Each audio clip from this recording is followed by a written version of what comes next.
Inscreva-se no canal agora mesmo e deixe seu like, é muito importante para que este trabalho continue. Clique também no sininho para ficar por dentro de tudo que passa no canal. Obrigado e boa leitura. O poder superior da mente. Índice. Capítulo 01 – Os maravilhosos poderes de sua supermente. Capítulo 02 – Como usar a supermente para obter novos sucessos. Capítulo 03 – Como chegar ao ponto decisivo de sua vida e obter todo o sucesso. Capítulo 04 – Como abolir a dor e a mágoa ocultas. Capítulo 05 – Como obter riquezas abundantes da mudança cósmica do eu. Capítulo 06 – Como pôr fim à derrota e ao fracasso. Capítulo 07 – As maravilhas cósmicas do seu mundo interno. Capítulo 08 – Como transformar em prazer as relações humanas. Capítulo 09 – Como solucionar prontamente problemas com o auxílio da supermente. Capítulo 10 – Fatos da vida cósmica para obter a verdadeira felicidade na supermente. Capítulo 11 – Como as novas energias da supermente superam os obstáculos. Capítulo 12 – Tesouros secretos da supermente. Capítulo 13 – Como libertar-se das pressões e viver serenamente. Capítulo 14 – Como alcançar a liberdade através da supermente. Capítulo 15 – Como obter as coisas certas através da supermente. O que este livro pode fazer por você? Imaginem um artista pintando, cheio de satisfação, numa colorida campina. Num local ensolarado. Mais tarde, porém, o sol muda de posição e deixa-o à sombra. Conquanto prefira a luz, coisa sem esforço, na alguma faz para mudar de posição e permanece à sombra. Finalmente, cansa-se do escuro. Fazendo um esforço, move-se em relação ao sol. Mais uma vez sente a quente carícia da luz solar. Pinta com facilidade e prazer. Você, leitor, pode ser o artista psíquico que procura o sol eterno. Este livro, O Poder Superior da Mente, proporciona-lhe a orientação. Destina-se àqueles que honestamente acreditam que não deram ainda o passo para o autêntico fulgor do entendimento e da ação, mas que gostariam de fazê-lo. Proporciona também sabedoria esotérica. Significa isto que você encontrará aqui numerosas respostas que, de início, lhe parecerão estranhas. Mas, maravilha das maravilhas, à medida que você persiste entusiasticamente, a estranheza é substituída por uma nova intuição. Esta visão psíquica muda e sublima tudo aquilo que, anteriormente, você julgava impossível. Esta grande mudança representa muito mais do que uma ampliação de conhecimentos intelectuais. É algo que você poderá sentir pessoal, definitiva e claramente. Você sente a diferença de peso entre um livro e um lápis. O que poderá este livro fazer por você? Você descobrirá. Respostas a desnorteantes perguntas que fez durante anos, tais como a significação e a finalidade da vida na Terra e o que deve fazer para alcançar o verdadeiro sucesso. 2 técnicas inspiradoras para uma vida consciente e despreocupada num mundo que tão pouco as conhece. 3 A maneira como o grande saber cósmico pode ser explicado de modo claro e prático. 4 Como libertar-se da necessidade de tomar dolorosas ou insuportáveis decisões, que habitualmente, verifica, mais tarde, serem errôneas. 5 O modo como a saúde psíquica proporciona novas e animadoras soluções para problemas físicos tais como a insônia, o nervosismo e assim por diante. 6 Porque as coisas acontecem do modo como sabemos e o segredo de beneficiar-se do que acontece. 7 Como despertar novas energias que o levarão, direção das verdadeiras riquezas. Conceda aos princípios deste livro uma atenção especial e constante durante as primeiras 3 semanas. Reestude os conselhos e pense neles. Dê às ideias esotéricas tempo de trabalhar por você.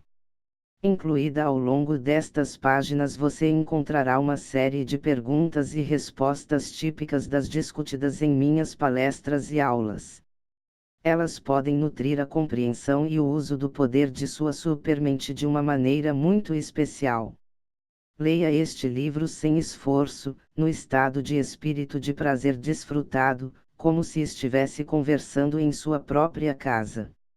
Em certo sentido, é isto o que estamos fazendo. O nosso objetivo é partir para as grandes descobertas e a maneira de usá-las para conseguir-se uma vida gloriosa, nova e satisfatória. E pode ser alcançado por você, como foi feito por outros, através deste livro. Capítulo 01 Os maravilhosos poderes de sua supermente. Era uma vez um bando de águias que vivia numa bela cordilheira. Elas levavam uma existência descuidada e feliz, em meio a uma abundância de alimentos naturais nos bosques e regatos em volta. Passavam os dias em voos altaneiros e em pacíficos prazeres. Lá embaixo na seca planície, porém, vivia um bando de inteligentes gralhas. Comerciantes por ocupação, as gralhas haviam investido dinheiro na plantação de milho de baixa qualidade. Olhando em torno à procura de fregueses potenciais, viram as águias revoluteando nas alturas. Vamos vender-lhes milho, passou a ser o grito de guerra das gralhas enquanto planejavam os argumentos. Embrulhe o milho num belo pacote, sugeriu uma delas. Vamos tomar as águias dependentes de nós, aconselhou outra.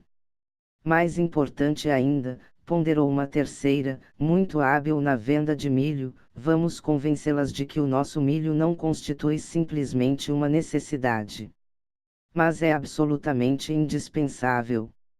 Vamos convencê-las de que, sem milho, elas se sentirão solitárias, abandonadas, perdidas. Um bom começo é fazê-las desenvolver um sentimento de culpa. Vamos fazê-las sentirem-se culpadas por ignorarem o nosso milho, e as teremos no papo.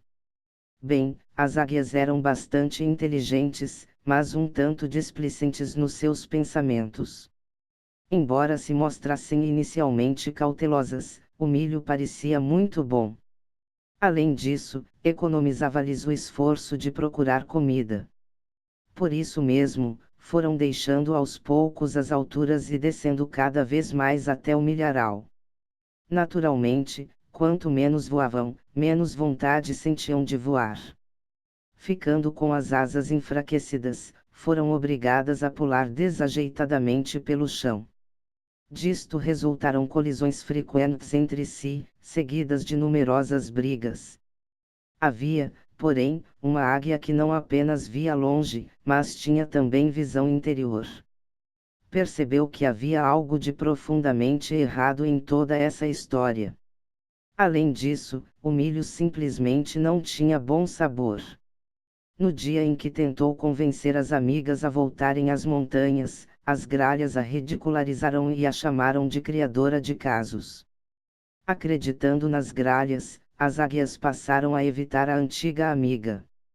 E assim, quanto mais milho as gralhas vendiam, mais milho as águias engoliam. Algo, porém, ocorrerá às outroras altaneiras rainhas das aves. Queixavam-se amargamente. Andavam nervosas e irritáveis. Sentiam-se solitárias, abandonadas, perdidas. Às vezes, lembravam-se do lar nas montanhas, mas não podiam recordar-se do caminho de volta. Simplesmente viviam mal-humoradas, esperando que surgisse algo de melhor, o que jamais acontecia. Cansando-se de tudo isso, a águia perspicaz analisou-se cuidadosamente. Descobrindo as asas, experimentou-as. Funcionaram. E afastou-se voando, de volta às montanhas. Da alvorada ao anoitecer descrevia círculos sobre o seu mundo, descuidada e feliz. De igual maneira, qualquer homem, cansado de tudo, pode levantar voo em direção à liberdade e felicidade naturais. E é disto que trata este livro. O sublime estado da espantosa supermente. Desde que é necessário escolher uma palavra para designar a energia superior estudada neste livro, resolvi chamá-la de supermente. Não é complexa a sua definição, na verdade, é muito simples. Refiro-me à faculdade mental que se situa acima e além do pensamento humano condicionado. É, ao mesmo tempo, percepção, consciência e pensamento esotérico. É o que o místico oriental chamaria de grande alívio a tanto procurado, pois, de certa maneira, todos suspeitamos de que nosso problema básico consiste no tipo de mundo mental que habitamos. Costumávamos pensar que o problema era o duro mundo com que nos confrontávamos. Mas despertamos. Percebemos que nossas próprias atitudes o criam. Com a intuição nasce uma nova força capaz de destruí-lo. E com sua destruição construímos o novo. Não tema levar a vida na brincadeira. Fuja dos pensamentos tristes. Aceite as coisas com descuidada sabedoria. Sentimos-nos infelizes porque pensamos que devemos causar uma impressão, obter algo, ser alguém. A despeito de tudo que a sociedade lhe diz, você não precisa ser absolutamente alguém aos olhos dos homens. A sua única necessidade autêntica é a de ser um ser humano real. Tente compreender isso, tente senti-lo com todo o coração. E você descobrirá o que significa transformar o mundo em um brinquedo. Será prático o conhecimento esotérico. Percebemos que sim quando compreendemos, pela primeira vez, as ideias totalmente impraticáveis da mente habitual. Imagine-se chegando às fronteiras de um país que deseja ardentemente visitar. Mas, ao chegar à divisa, você é detido. Há uma cerca atravessada na estrada, guardas lhe exigem o passaporte, e numerosas leis lhe proíbem o ingresso. O que, por falar nisso, lhe arruína a viagem. Os regulamentos artificiais feitos pelo homem e as fronteiras do mundo político. Não há, porém, tais obstáculos à sua entrada na nação do eu interior. Parece que há barreiras, mas, de fato, elas não existem. Podemos alijar as ideias e restrições artificiais de autoria humana adotadas inconscientemente.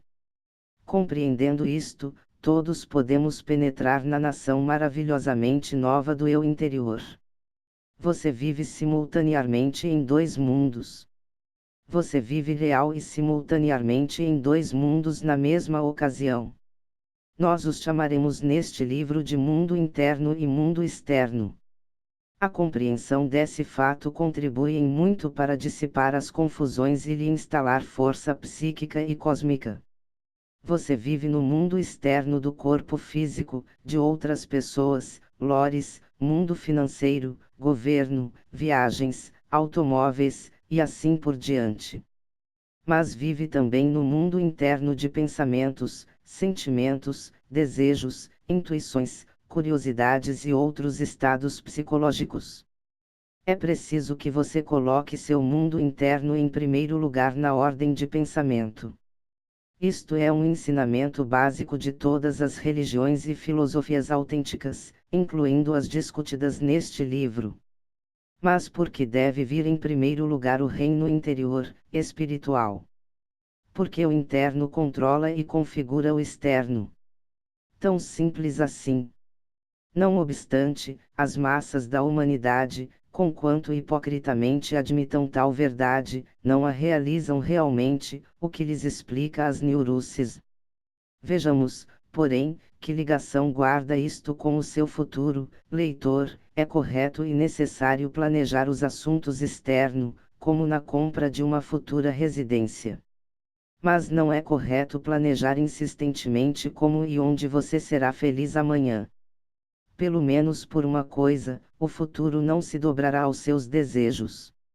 O mais importante, porém, é que pensar em algo que nos fará feliz amanhã implica adiar o desfrute hoje possível. Quanto mais você vive no seu mundo psíquico, mais fácil se toma viver a vida real. Em vez de tratar desajeitadamente de problemas financeiros, das pressões da sociedade e de suas próprias confusões, você sabe exatamente o que fazer. E uma coisa que faz é deixar de preocupar-se com eles. Vejamos o doloroso problema de tomar decisões diárias. Procuremos descobrir como a compreensão dos dois mundos elimina esse tormento.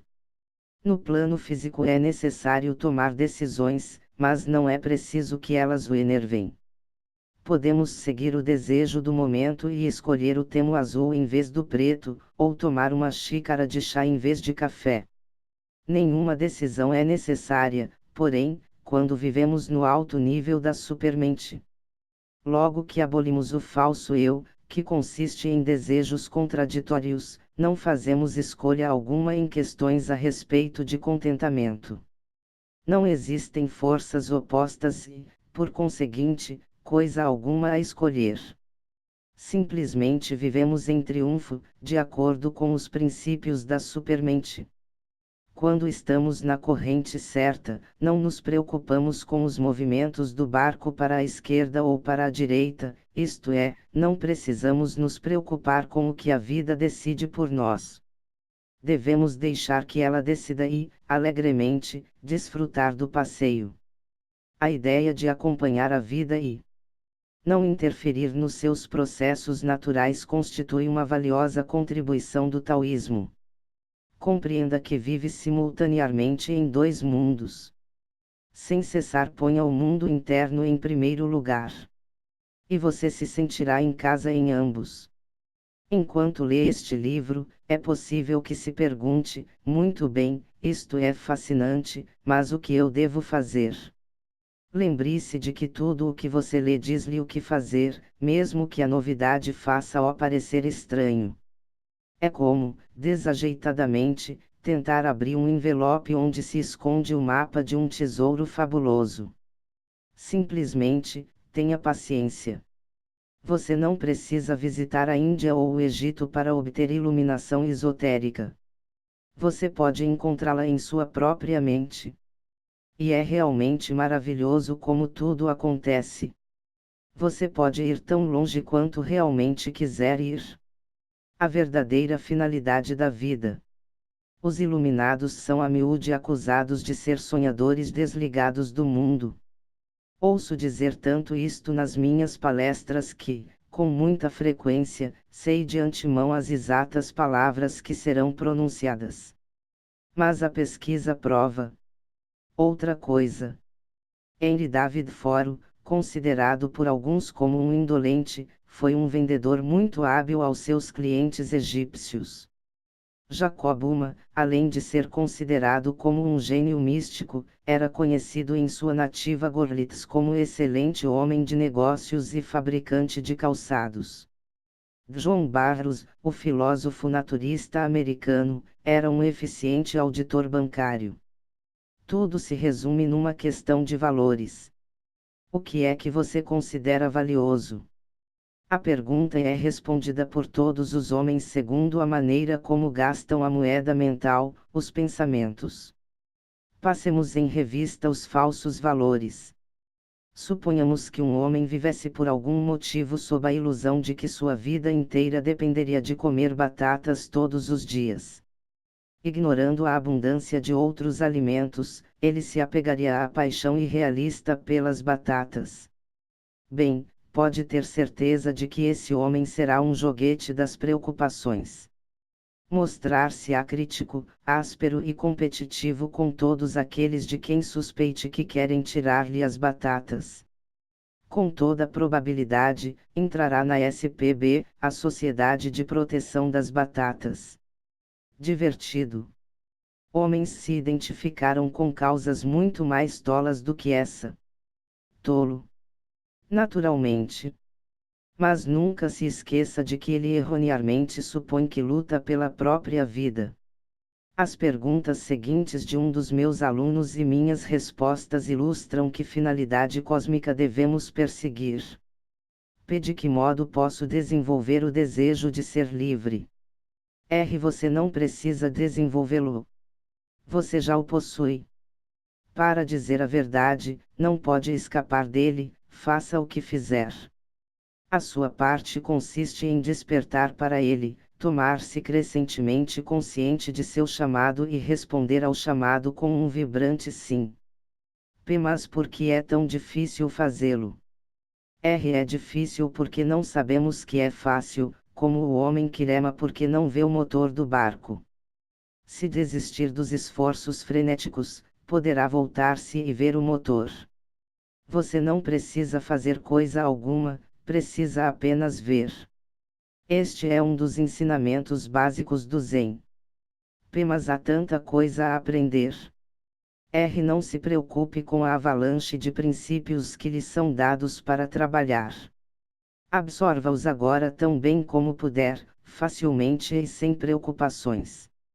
Eles são como bolinhas de gude amontoadas na boca de um funil.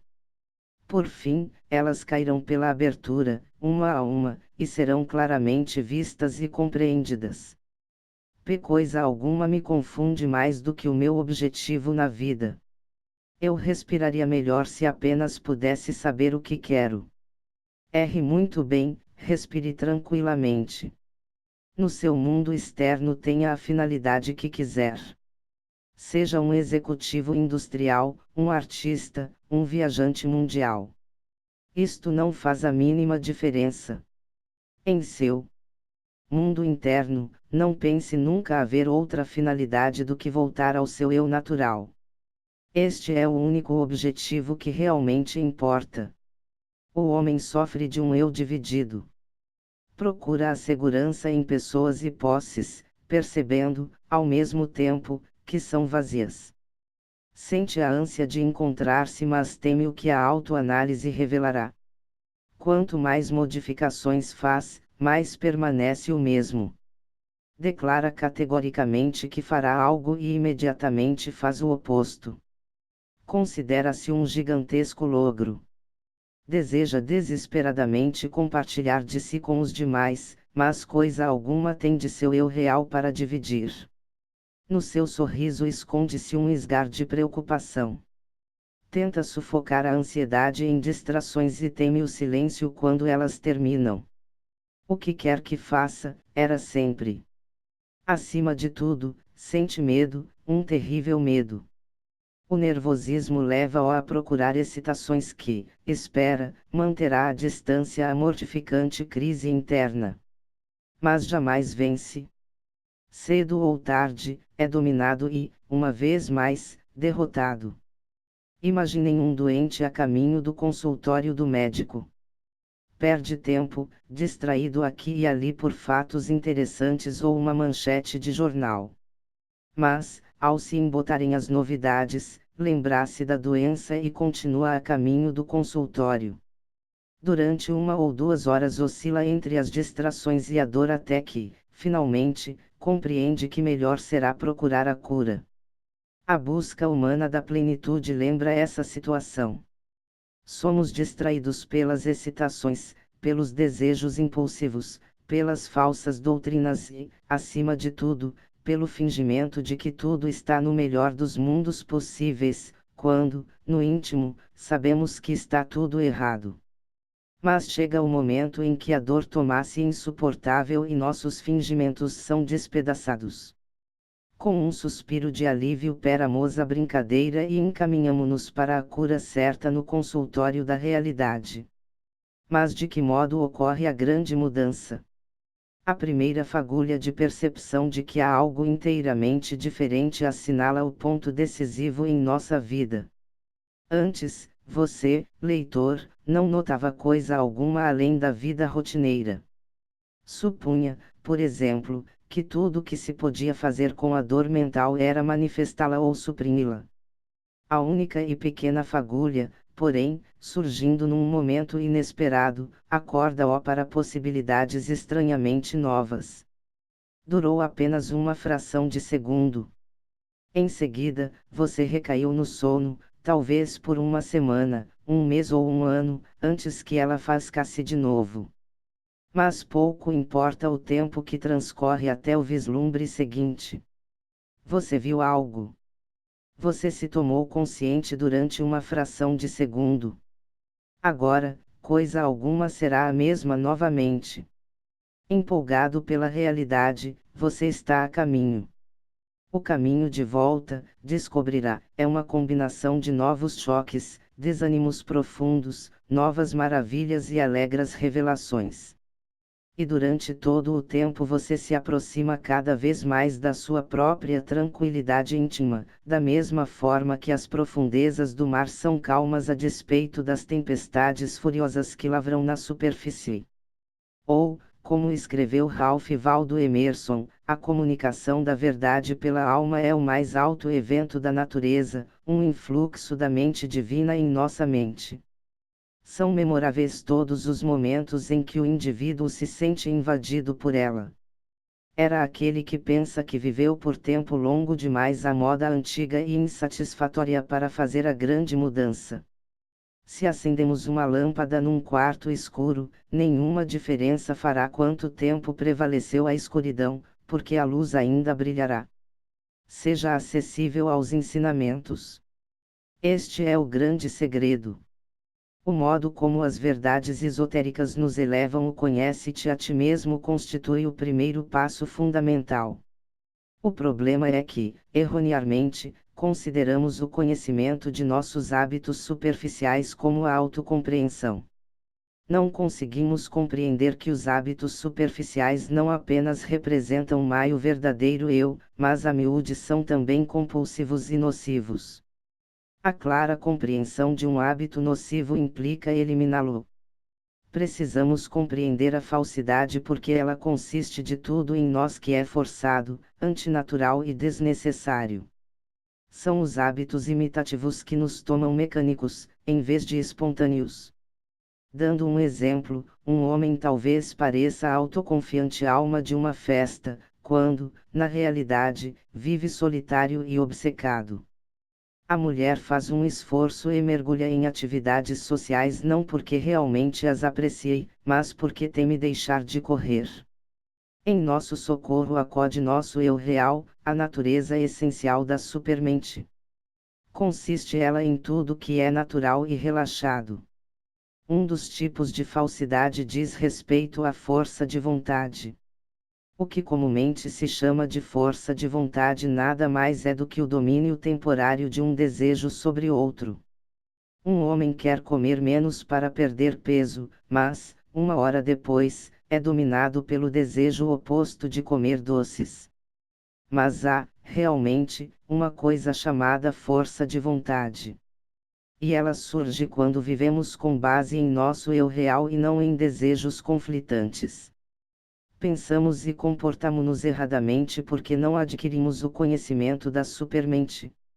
Deixe de pensar, por exemplo, que você deve sacrificar-se por alguém para despertar amizade, casar-se, conseguir conforto, força, segurança, energia, relaxação, popularidade, poder, prazer, ou o que mais seja. Ninguém precisa pagar 99 centavos para obter R$ 1. Faça isto. Deixe de sacrificar-se para conseguir tais coisas. Ao fazê-lo, você compreenderá que isso é essencial para a sua felicidade. Não confunda falta de conhecimento com falta de inteligência. São coisas diferentes. A inteligência é a coleta e a apreensão do conhecimento. Um homem não é estúpido porque não consegue entender o funcionamento de um foguete espacial. Ele simplesmente carece de informações. Se interessado em foguetes, pode usar a inteligência para reunir conhecimentos. Menciono isto porque numerosas pessoas sentem-se incapazes de compreender fatos cósmicos. Mas não é assim, porque, ao perceber que inteligência é a coleta paciente de conhecimentos, qualquer pessoa pode, confiantemente, reunir informações que lhe transformarão o eu. Apesar de tudo, os fatos esotéricos em si não podem despertar o homem. Um fato mentalmente memorizado não é a mesma coisa do que a compreensão psíquica do fato. Isto explica às pessoas conhecedoras de ensinamentos religiosos, mas cujas vidas privadas são verdadeiros caos. Elas precisam mais do que um armazém de fatos nus. Precisam do tipo de visão psíquica que conduz à transformação íntima. Podemos conhecer 1000 fatos a respeito de religião e nenhum único a nosso respeito. A maior de todas as tragédias é que todo mundo pensa que já se conhece. É preciso lutar constantemente contra tal ideia. A mais trágica das ilusões é a autoilusão. As verdades esotéricas lembram uma mensagem codificada que precisa ser decifrada pelos que desejam ardentemente conhecê-la. O caminho para a verdadeira orientação cósmica. A pessoa confusa exclama: mas eu não sei no que acreditar. Ao que o mestre iluminado responde: por que acreditar? Veja apenas. De certo, é possível ver. E ao ver, você saberá. Os famosos versos de William Blake explicam bem o caso: se as portas da percepção fossem purificadas, tudo apareceria ao homem como é. Infinito. Não há dúvida sobre a existência de homens cuja visão psíquica lhes permite ver as coisas tal como são. Encontraremos muitos deles neste livro. Plotino, famoso místico grego cuja luz interna projetava-se de tal forma que era vista por todos, constitui um excelente exemplo histórico. Nascido no Egito no ano 204 d.C., após viajar muito pelo Oriente absorvendo sabedoria esotérica, estabeleceu-se em Roma. Fundando uma escola filosófica, Plotino logo depois adquiriu fama como mestre e autor. Ouvindo falar de sua inteligência psíquica e caráter gentil, procuravam-no os homens famosos da época. Entre os seus visitantes incluía-se o casal real, o imperador Galienos e a imperatriz Salonina. O seu lar era um remanso entre os alarmes e o caos da Roma belicosa. Hermíade, a obra de Plotino, inspirou profundamente Agostinho, Dante e outros pensadores que se seguiram. E isto não era de espantar, pois Plotino escreveu: quando encontramos o eu assim purificado e o vemos como uma única radiação, uma radiação imensurável, é chegada a visão. Mesmo aqui embaixo, atingiremos as alturas e não precisaremos mais de orientação. Orientação. Eis aqui todo o segredo: desfrute tranquilamente cada hora como se pouco lhe importasse o que acontecesse à sua felicidade. Faça isto não com o que se chama geralmente de descuido, mas porque, sabiamente, percebe que não precisa cuidar-se. Compreenda e haja no que interessa ao seu mundo interno e não terá problemas de comportamento no mundo externo. O motivo por que os temos é devido a que procuramos orientação do ego, o eu, que nada mais é do que uma massa de confusões. Friedrich Nietzsche declarou: aprender a desviar a vista de si mesmo é necessário para quem quer ver longe. Poderá você sair do seu próprio caminho? Esta é a única questão, o único problema, a única solução. Há algo em você que pode permanecer absolutamente imóvel e calmamente observar o que ocorre em volta. Lembra o feixe giratório de um farol a lançar luz sobre a tormenta em volta, mas absolutamente indiferente e impávido. Ao perceber as coisas como elas realmente são, o mundo externo não poderá afetar-lhe de maneira alguma a paz. Se um homem em 1 milhão pensar que pode ser pobre, fracassado, de má saúde e, ainda assim, ser feliz, ele será um verdadeiro gênio. Como saber que tudo está bem? Faço como o Senhor sugere, mas ainda assim, mal saio de uma confusão e entro noutra. Por quê? Você não percebeu ainda que o pensamento errôneo é a causa de tudo. Experimentar as consequências dolorosas de falsas ideias não é a mesma coisa que considerar-se como seu criador. Veja-se como a causa de sua situação. Aqui começa o fim dos problemas. Nas suas palestras, o Senhor insiste em que devemos desfrutar da vida, mas, apesar de tudo, há tanta tristeza e maldade. Como é que, neste caso, pode ser a vida divertida. A vida é divertida, mas não os seus pensamentos condicionados sobre ela. Não suponha que suas ideias sobre a vida constituem a própria vida. No dia em que você compreender a vida como ela será um prazer, e de um novo tipo. Aprender a ouvir o chamado interior pode ser algo mais ou menos assim: um navegador, perdido numa espessa floresta, nutre a esperança de ouvir o regido das ondas que o guiarão de volta ao mar. Apura o ouvido, mas os ruídos dos animais e os ventos lhe bloqueiam a audição. Ele, porém, persiste, alerta, enquanto anda de um lado para outro. Inesperadamente, a selva silencia durante um momento e ele ouve o leve, mas nítido som do mar. Nesse momento, sabe que tudo está bem. Mesmo que os ruídos da selva o distraiam temporariamente, sabe ainda que caminha na direção certa. De idêntica maneira, no momento em que a mente antinatural cessa a luta frenética e cai no silêncio, ouvimos a voz orientadora que nunca deixou de tentar alcançar-nos. O conde Leon Tolstói, um homem que divisou a luz, observou: os homens precisam compreender apenas isto, tão somente deixar de lutar com os assuntos externos e gerais, onde não são livres, e usar apenas 1/100º dessa energia no reconhecimento e na aceitação da verdade que se desvenda diante deles, na emancipação de si mesmos. No momento em que o pensamento, o planejamento e as decisões nervosas chegam ao fim, a ansiedade também termina. A mente condicionada não dá resposta a coisa alguma. Mais cedo ou mais tarde precisamos compreender isso. Teremos que entender pela observação e pela experiência que isto é um fato real.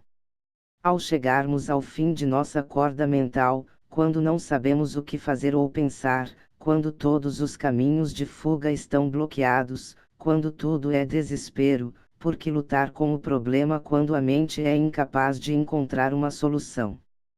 Por que continuar absolutamente a pensar? De alguma maneira, sentimos que tudo estaria bem se conseguíssemos tirar do caminho a mente irrequieta. A parte mais profunda de nós sente que a luta da mente para libertar-se do problema constitui o próprio problema. Por que não dar um passo para o lado e observar o que acontece quando a mente condicionada desiste da luta? Faça isto e observe o que acontece. A supermente começa onde termina a mente comum. Pontos importantes do capítulo 01. A. Todas as pessoas podem despertar para a liberdade e a paz da supermente. B. A supermente funciona muito acima dos pensamentos condicionados comuns. C. O pensamento da supermente ensina a única maneira prática de viver. D. O seu mundo interno configura o mundo externo. E, se quiser a autêntica felicidade, coloque em primeiro lugar o mundo interno. F. A grande finalidade da vida é despertar para a verdade cósmica. G. Você pode recuperar a calma e relaxação naturais. H. Nunca sacrifique a honestidade íntima por pessoa alguma. I. É preciso ir além do mero conhecimento condicionado da visão psíquica. J. Deixe que a orientação cósmica nasça em seu íntimo. Capítulo 02. Como usar a supermente para obter novo sucesso. Há alguns anos, uma egípcia passeava pelas margens do Nilo. Teve a curiosidade despertada por pedaços partidos de argila, cortados por estranhas marcas. Sentindo que fizera uma descoberta importante, levou as peças às autoridades para exame. Os quecos tinham realmente grande valor, pois eram as antigas cartas do faraó Akhenaton. Suponhamos que essa mulher, ao ver os pedaços, tivesse dito apenas: que curioso, e continuasse no seu caminho. Nunca teria sabido o que perdeu. Milhões de pessoas agem exatamente assim. E é por isso que milhões vivem em pânico. Você precisa evitar tal reação. Não julgue meramente curiosas ou mesmo filosóficas as ideias expostas neste livro. De todo o coração, aceite-as. Considere-as tão úteis como consideraria uma refeição. O verdadeiro filósofo não é o homem que anda por aí citando ideias vagas. Ou, como disse Henry David Thoreau, ser filósofo não é meramente ter pensamentos sutis, nem mesmo fundar uma escola, mas amar de tal modo a sabedoria que se passe a viver, de acordo com seus ditames, uma vida de simplicidade, independência, magnanimidade e confiança. A palavra fundamental de Thoreau é viva, mas viva plenamente. De que modo pode você começar? Rompa com o passado. Faça-o aos poucos, se necessário, mas rompa. Não, você não terá êxito na primeira semana. Há muitas pessoas em volta que prorromperão em gritos agudos no momento em que você ousar deixá-las sozinhas na prisão onde vivem. Elas não querem que você saia, querem-no tão miserável como elas. A sua ousadia lhes revelará a fraqueza. Não procure em quem acreditar. Acredite em si mesmo. A única autoridade autêntica é a sua própria natureza original. Acrescento, é a única autoridade realmente compassiva. Pense na busca como a recuperação de uma joia preciosa que temporariamente perdeu. O seu eu psíquico e cósmico secreto é o poder supremo contra todos os azares humanos. A principal ilusão do homem. Uma fábula do Oriente Antigo conta-nos a história de um mágico rico, mas perverso que possuía grandes rebanhos de carneiros. Não querendo mandar erguer dispendiosas cercas ou contratar pastores, imaginou um plano inteligente. Hipnotizou os carneiros e lhes contou toda sorte de mentiras sobre suas respectivas identidades. Convenceu um carneiro de que ele era um leão, outro que era uma águia, e assim por diante. Pelo hipnotismo levou-os a acreditar que tudo o que fazia era em benefício deles e que mal algum lhes aconteceria enquanto nele confiassem. E desta maneira os ingênuos carneiros serviram às finalidades egoístas do maldoso mágico. De idêntica maneira são os homens hipnotizados. O cruel mágico é o conjunto de falsas ilusões de cada um. Não apenas pensam que as ilusões são boas, mas não têm a mínima ideia de que estão em estado hipnótico. Enquanto sonham, não sabem que sonham. Chuang Tse. A principal ilusão do homem, nutriz de todas as demais, é o falso senso do eu. Um homem não é o que pensa que é. Observou, a respeito, o filósofo escocês David Hume, é fictícia a identidade que atribuímos à mente do homem. É tão importante compreender isso que reencontraremos esse pensamento várias vezes neste livro. Mas, por ora, podemos dizer o seguinte: não tema desfazer-se da identidade adquirida, inventada, desse falso sentimento de eu. Isto equivaleria a temer o desaparecimento de uma dor de cabeça. E é isso o que é o imaginário eu, uma grande dor de cabeça. Ao começar a suspeitar de que não é o tipo de pessoa que pensa ser, você se tomará crescentemente perturbado. Considere isso como uma manobra meramente astuciosa do falso eu que quer apegar-se à falsa exigência à sua custa. Pacientemente suportando a perturbação, você se dirige para outra grande região, a compreensão, que constitui a vitória. Daí se segue irrefutavelmente que aquele que usa corretamente esta compreensão não pode ser vítima da dor. Baruch Spinoza. Justamente porque não existe o eu humano habitualmente concebido, tampouco existem coisas tais como força ou fraqueza humanas, sabedoria ou estupidez, sucesso ou derrota, bondade ou maldade, ou outros opostos do mesmo jaez. Coisa alguma nos pertence, pertence tudo a Deus, à supermente, ou a qualquer nome que você decida dar à realidade final. O tipo certo de rebelião. Identidades imaginárias criam o caos no sistema psicológico humano. Causam conflito, como dois arietes em choque. A pessoa pode ter uma imagem inconsciente de si mesma como sendo tão forte que não o preocupam as paixões sexuais. No momento em que pensamentos sexuais lhe ocorrem, como ocorrerão, erroneamente chama-os de maus. Tendo-os rotulado de maus, sente-se culpada e envergonhada. Tenta reprimi-los ou negá-los e quanto mais se esforça, maior o sofrimento. Não percebe que deve deixar os pensamentos passarem sem identificação, julgamento, condenação, ou mesmo reação. Desta maneira, comporta-se de modo inteligente, incapaz de criar conflitos. Surge o conflito apenas quando uma identidade artificial choca-se com o que realmente é.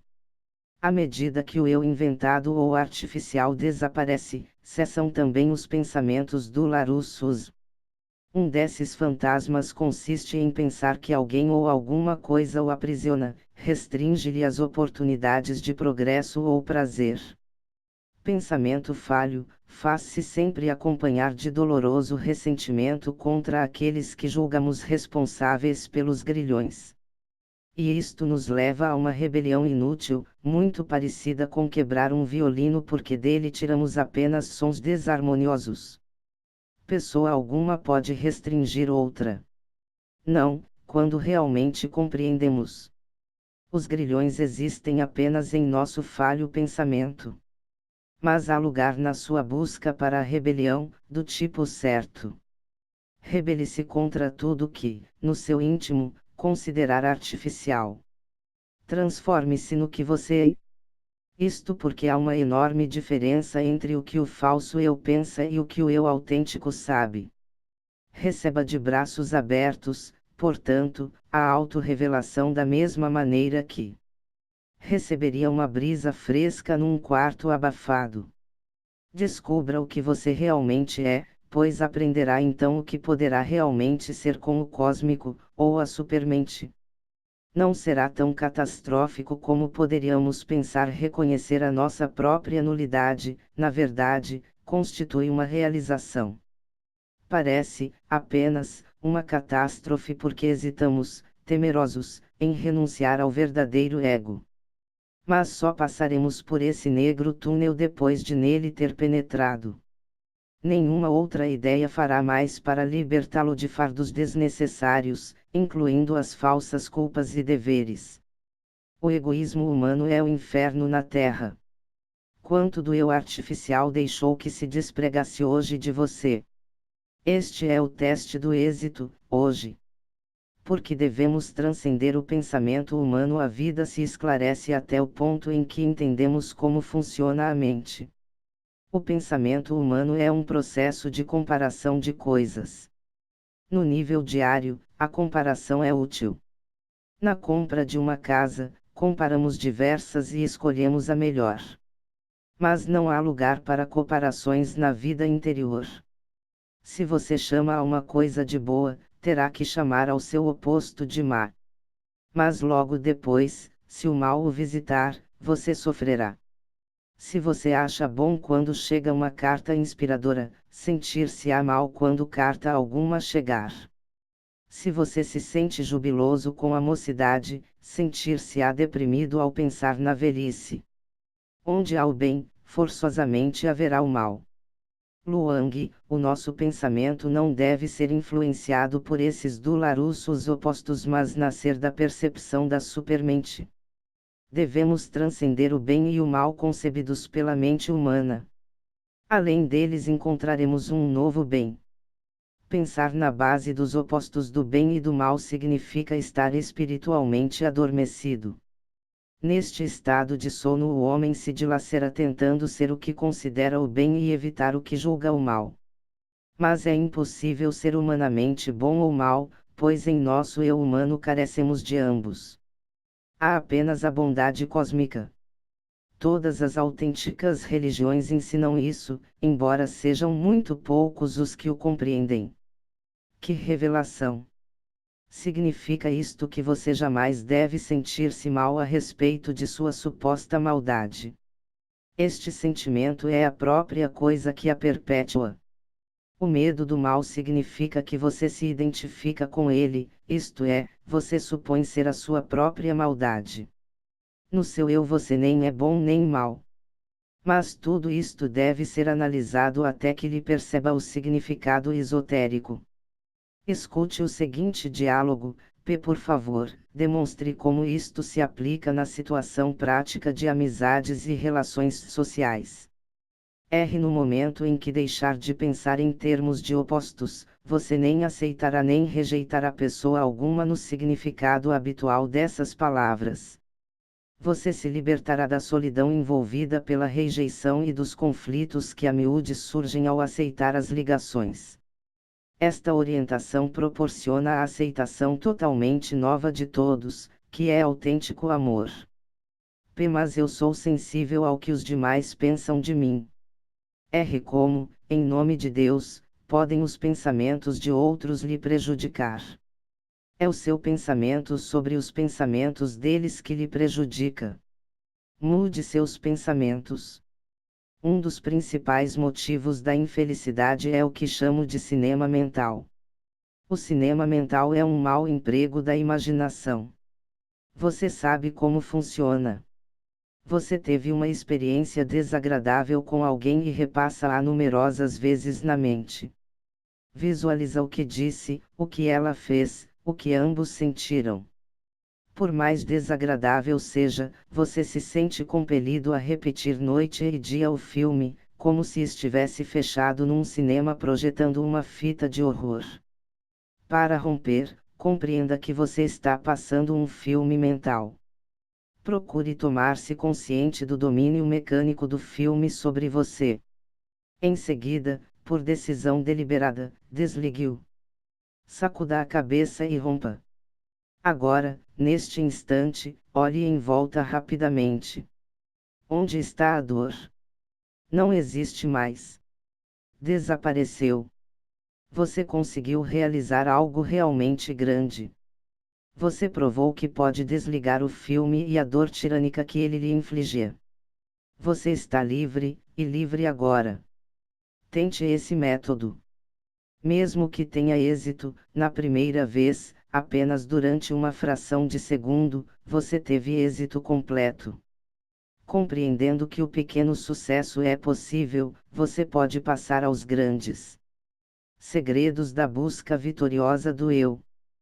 Precisamos aprender a fazer perguntas corretas como: por que me comporto assim? Ou de que modo posso deixar de desperdiçar minhas energias naturais? Estas perguntas são corretas, pois têm como objetivo o autodesenvolvimento. Com o exemplo de uma pergunta incorreta, alguém se interroga: estou nervoso sobre o que vai acontecer. O que devo fazer? Não poderemos jamais aprender a agir corretamente enquanto vivemos com a mente cheia de ideias falsas e desejos contraditórios.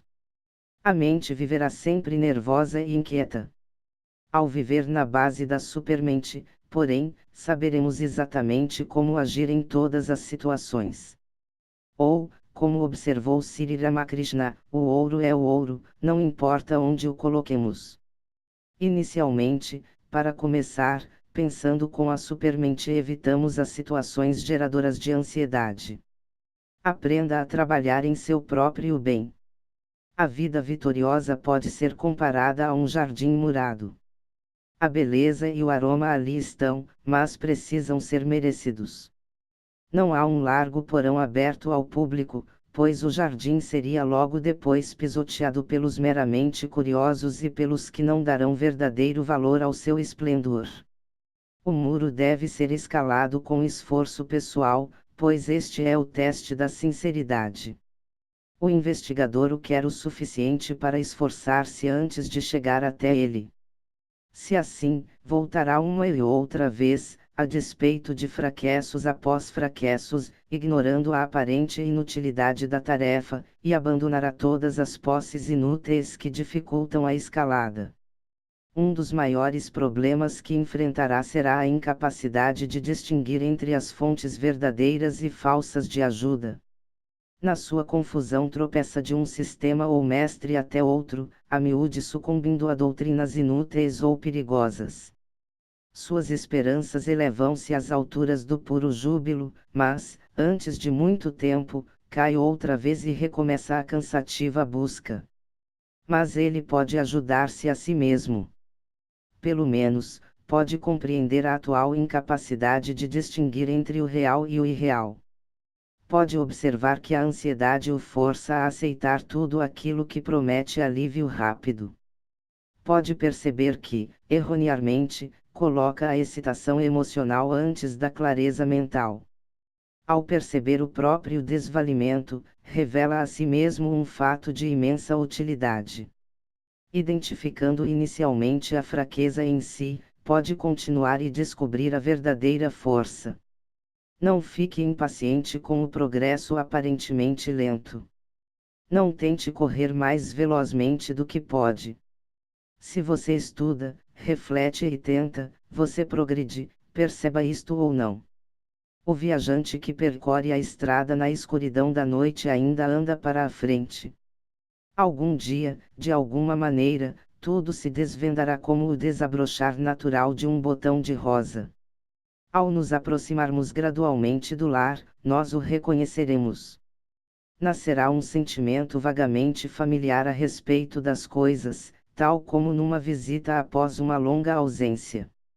Sentimos-nos mais próximos de onde costumávamos viver. John Green no livro Whittier expressou bem a situação no poema Um Mistério: nenhuma pista da memória me conduziu, mas eu conhecia bem os caminhos, um sentimento de coisas dantes conhecidas, crescia a cada passo. Como, pela perda, obter o ganho realmente valioso? Examinaremos agora uma lei psíquica a que a mente humana opõe toda resistência. Apesar de tudo, se aceita e entendida, proporciona ela uma vida inspirada. Trata-se da lei do ganho pela perda voluntária. A fim de obter o novo e o superior, precisamos, de início, perder o velho e o inferior. No mundo físico, a cadeira velha e a nova não podem ocupar o mesmo espaço na mesma ocasião. O mesmo ocorre no mundo psíquico. A mente não dispõe de espaço para uma ideia falsa e outra verdadeira, uma ou outra predominará. Para obtermos o realmente valioso devemos, de bom grado, renunciar ao raso e ao sem valor. Uma pequena história ilustra este argumento. Foi extraída do Gulistan, ou Jardim das Rosas, o clássico persa, de autoria de Sadi. Dois amigos, ambos filhos de amirs, encontravam-se no Egito, onde procuravam realizar seus planos. Um deles concentrou-se na obtenção da riqueza e do poder político. Conseguiu, finalmente, tornar-se príncipe egípcio. O segundo buscou os frutos da ciência e do misticismo, logrando também êxito. Numa ocasião em que o príncipe zombou da posição humilde do amigo, replicou o filósofo: sinto-me feliz por ter ignorado a fortuna mundana em favor da verdadeira sabedoria. Pelo menos por uma coisa, não possuo o poder de prejudicar a humanidade. Você renunciaria, voluntariamente, ao velho, ao raso, ao sem-valia, sem exigir conhecer a natureza do novo. Este é o desafio que encontrará a cada passo na direção da supermente. As perguntas e respostas seguintes lhe ensinarão como agir. O Senhor diz que as ideias esotéricas são fáceis de entender, mas, ainda assim, parecem-me difíceis. Por quê? Uma ideia pode ser simples, mas, apesar de tudo, não ser clara. A simplicidade reside na própria ideia e a má interpretação, na mente. Ao esclarecer-se a mente, esclarece-se também a ideia. Ainda não sei como tomar-me consciente de mim mesmo. Haverá por acaso uma técnica fácil que eu possa usar? Simplesmente anote todas as fortes impressões que observar em você durante o dia. Reúna apenas as mais fortes, mais emocionais. Anote-as em curtas palavras, como irritado com o mau tempo e feliz com as boas notícias. Antes de ir dormir, passe em revista o desfile observado. Isto o fará consciente do conteúdo da consciência, e o modificará. P. Quero ajudar outras pessoas. R. Por favor, não tente salvar o mundo. Tudo o que você pode fazer é salvar-se. 20 básicos e saprimo os princípios da supermente. 1. Reconhecer e dissolver o falso sentido do eu constitui uma corajosa e compensadora tarefa. 2. A ajuda de que você necessita sempre existirá, mas é preciso que a queira, receba-a, e trabalhe sincera e persistentemente por ela. 3. O seu eu fundamental não pode ser afetado pela mágoa, a confusão e o desespero. 4. É possível a qualquer homem ou mulher realizar de um modo fantástico uma autotransformação construtiva, atualmente despercebida. 5. Você transforma a vida ao compreender seus desejos e não ao tentar satisfazê-los. 6. A coragem autêntica consiste em dizer a si mesmo o que não quer ouvir. 7. Não aceite o inferior na crença de que é o melhor que pode ter. 8. Da mesma forma que o ramo cheio de frutos se estende do tronco, a estabilidade da pessoa brota dos conhecimentos esotéricos. 9. Valores inventados trazem desespero, valores naturais libertam. 10. Se não gosta do efeito, não enseje a causa. 11. O castigo vem apenas dos falsos pensamentos e, por isso mesmo, para interromper o castigo, interrompa os pensamentos ilusórios. 12. A maneira como você lida aos fatos da vida diária é exatamente o que transforma o seu dia no que ele é. L3. A verdade constitui uma séria ameaça ao sofrimento. 14. A insatisfação persistente com a escravidão prova a existência da liberdade.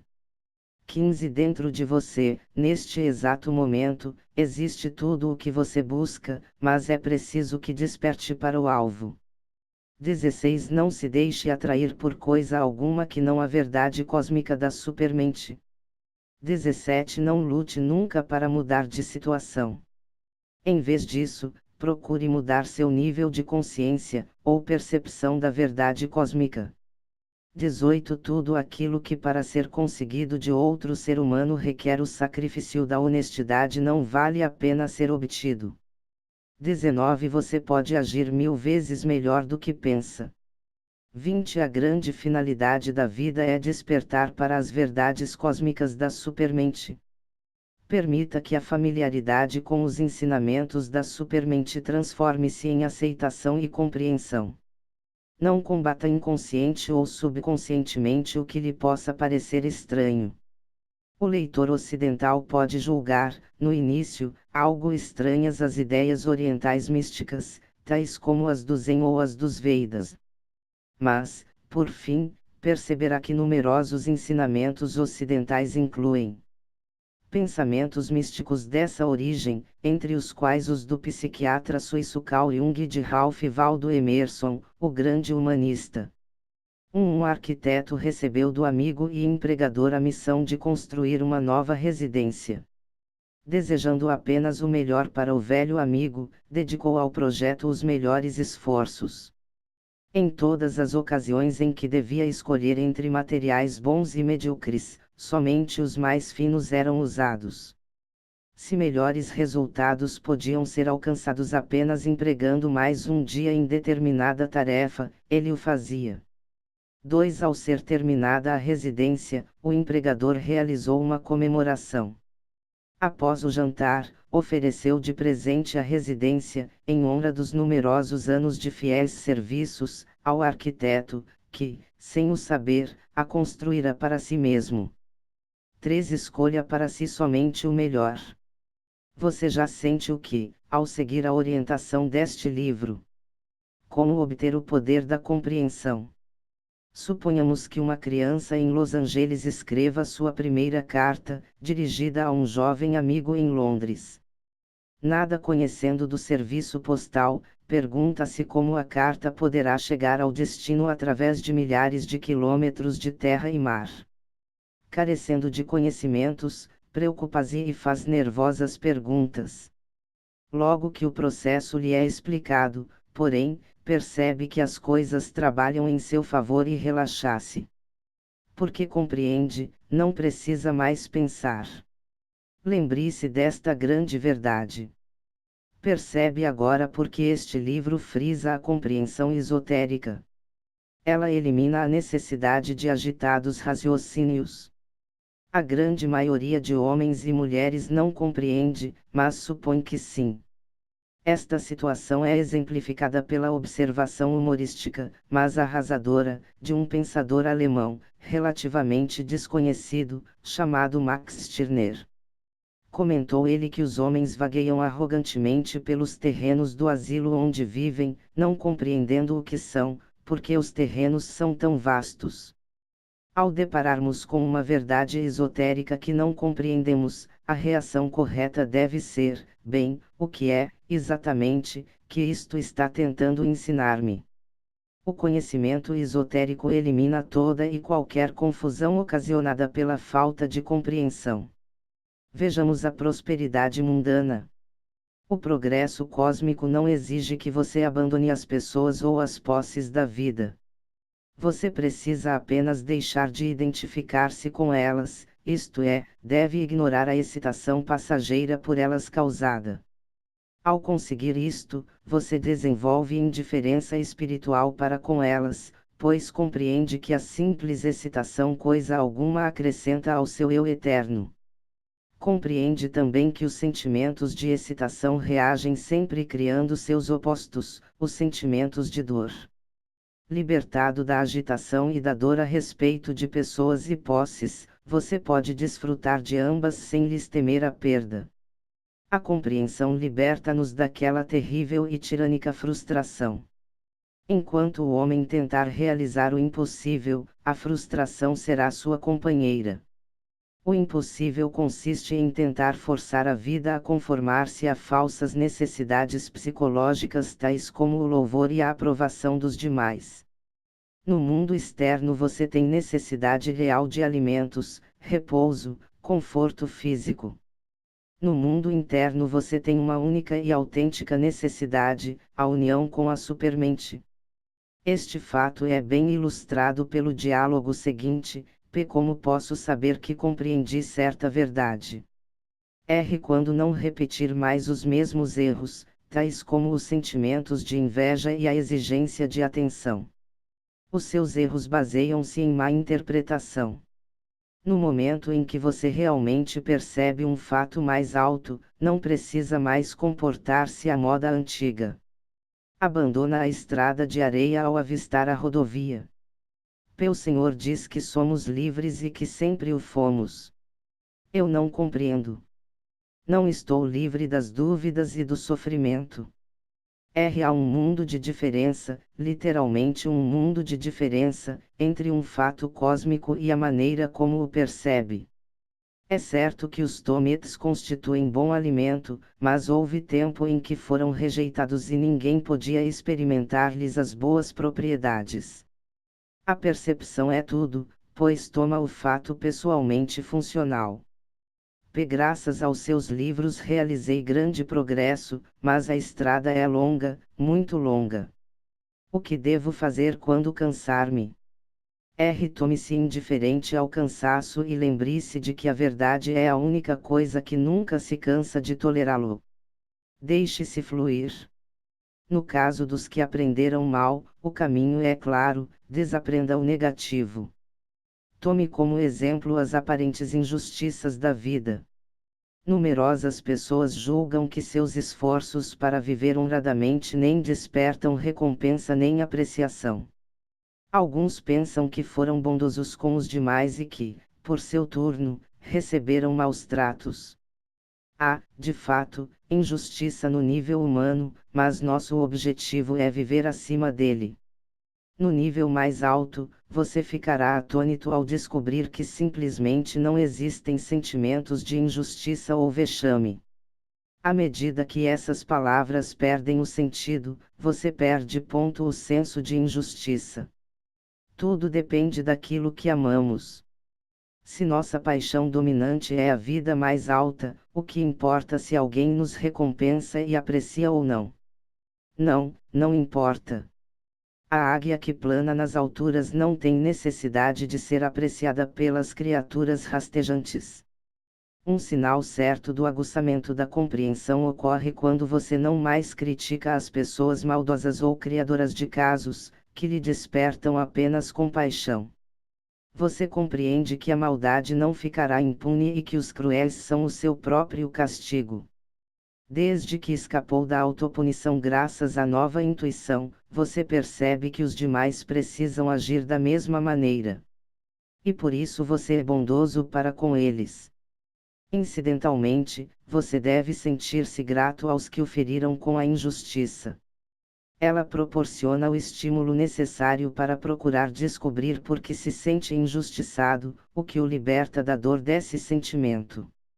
Desenvolva o hábito de voltar-se para dentro em todas as ocasiões em que algo sair errado externamente. Vivemos todos ansiosos demais por protestar, dar um telefonema ou mandar alguma coisa. Inverta a tendência. Pense, agora há algo em mim inteiramente capaz de lidar com esta situação, e sem agitações inúteis. A prática constante revela que, de fato, há. No dia em que vislumbra pela primeira vez o que significa viver acima das habituais reações mecânicas e negativas da vida, o homem sente um novo prazer. E também percebe que existe um tipo inteiramente novo de oportunidade. Você por acaso já sentiu alguma vez falta de oportunidade de penetrar ativamente no labirinto de sua mente? Dê-se a oportunidade perguntando: o que acontecerá se eu deixar de lutar para viver a vida e simplesmente deixar que ela seja vivida para mim? O que acontecerá se eu simplesmente passe de lado todo o doloroso esforço de tentar ser feliz, popular, ou sábio? O que acontecerá? Não tente imaginar o que acontecerá. E não reaja timidamente à ideia. Em vez disso, experimente-a. Experimente-a agora, neste momento, enquanto está com o livro na mão. Resolva que, a partir deste momento, você nenhum esforço fará para encontrar a felicidade. Não buscará excitação, visitará os amigos ou fará coisa alguma que habitualmente faz quando deseja sentir-se bem. Em vez disso, deixe-se conduzir pelo que quer que aconteça espontaneamente. Não tente pensar, deixe que os pensamentos pensem por você. Solte-se. Abandone toda a iniciativa. Deixe-se fluir. No início, isto causa inquietação. Não importa. Acontece apenas porque você nunca tentou antes. Conserve essa ideia durante horas e dias. Não tente viver com cinta em ser vivido. Sei bem que milagre ocorrerá se você persistir. Não posso dizer-lhe o que é, mas insisto em que experimente. E você mesmo conhecerá o milagre. Como embelezar o seu eu real. Não devemos ignorar o importante na vida, que é a autorrealização. Crescemos se fazemos as escolhas certas. Se escolhemos o autoconhecimento em vez da autoilusão, subimos flutuando. Se escolhemos a análise tranquila do sofrimento, em vez de a resistência, afastamo-nos dele. Se preferimos confiar na autoridade interna, e não em vozes externas, embelezamos o eu. A mente condicionada suspeita de que tudo isso é bom demais para ser verdade. Julga que seria ótimo se tais maravilhas pudessem ser experimentadas aqui e agora, mas teme que nada mais sejam do que belos ideais. A mente condicionada era. Asseguro-lhe, leitor, que todas essas maravilhas são verdadeiras e possíveis. Mas você pode perguntar: de que modo aprenderei a pensar no alto nível da supermente? Embora todos os esforços sinceros para alcançar a consciência cósmica trabalhem em prol da autorrealização, tente esta técnica específica, observe o que considera necessário dizer e fazer. Praticada fielmente, a técnica é tão reveladora como ler sua própria biografia escrita por um amigo que o conhece intimamente. Vejamos agora um exemplo da autopercepção em ação. Em páginas anteriores vimos que você não deve preocupar-se em absoluto com o que lhe acontece. Bem, isto é um fato, mas que lhe provocará reações contraditórias. Uma parte de você sentir-se-á excitada pela verdade inerente que contém, ao passo que a outra se perguntará confusamente como isso pode ser verdade no que interessa à sua personalidade. Estando consciente de sua resistência, a consciência realiza seu bom trabalho.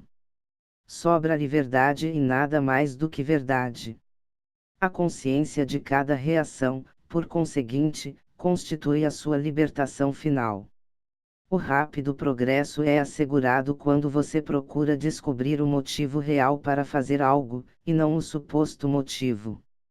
No início, você os descobrirá muito distantes entre si, mas, com a autoridade, eles se tornarão os únicos e os mesmos. A honestidade é a única política.